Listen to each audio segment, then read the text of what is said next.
నువ్వా? ఇంకా మా ఊరు వాళ్ళు రిలేటివ్స్ అనుకున్నా. భయపెట్టావు కదా. అరే నేను మసూదానిరా, నన్ను వదిలించుకోవడానికి ఎంత కష్టపడ్డావు గుర్తుందా? ఎందుకు తెలీదు, బాధ తెలుసు. అయినా భయం లేదేంట్రా? నేను లైఫ్ లో చూసాక నీకంటే వాళ్ళే బెటర్ గా భయపెట్టారనిపించింది. ఇప్పుడు నన్ను ట్రిగర్ చేసావు. ఏమైందో చెప్పు, లేదు నిజంగా చంపేస్తా. అసలు ఏమైందంటే, ఇక్కడ కాదు, ఏదైనా వేప్ చెట్టు ఉంటే చూపించు, అక్కడికి వెళ్దాం. నాకు ఇక్కడ నచ్చలేదు.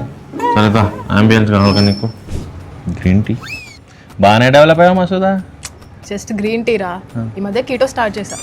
అవును, నీ సంగతి చెప్పు. సిటీ నుండి ఊరెళ్ళావు కదా, నీ లైఫ్ బెటర్ అయింది అనుకున్నా. ఏమైంది? ఏం బెటర్, పొంగల్లో ఉండాల్సిన లవంగం బిర్యానీలో పడ్డ టైం. ఏమైందో చెప్పరా. బచ్చా హే తు మేరా. నీకు హిందీ కూడా వచ్చా? అంటే ఈ మధ్య దురందర్ గాడి వల్ల చాలా మంది పైకి వచ్చారు. వాళ్ళతో జామ్ చేస్తూ చేస్తూ ఇలా హిందీ నేర్చేసుకున్నా. హిందీ సినిమా డిస్కషన్ అయిపోతే తెలుగు సినిమా ప్రమోషన్ చేసుకుందామా?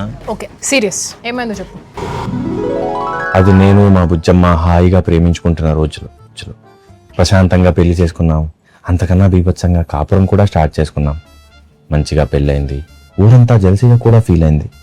ఇంతలో తెల్లగా ఉన్న షర్ట్ మీద కాకిరెట్ట పడినట్టు ఎవరి దిష్టి తగిలిందో తెలియదు, కానీ నా బుజ్జమ్మ నన్ను వదిలేసింది.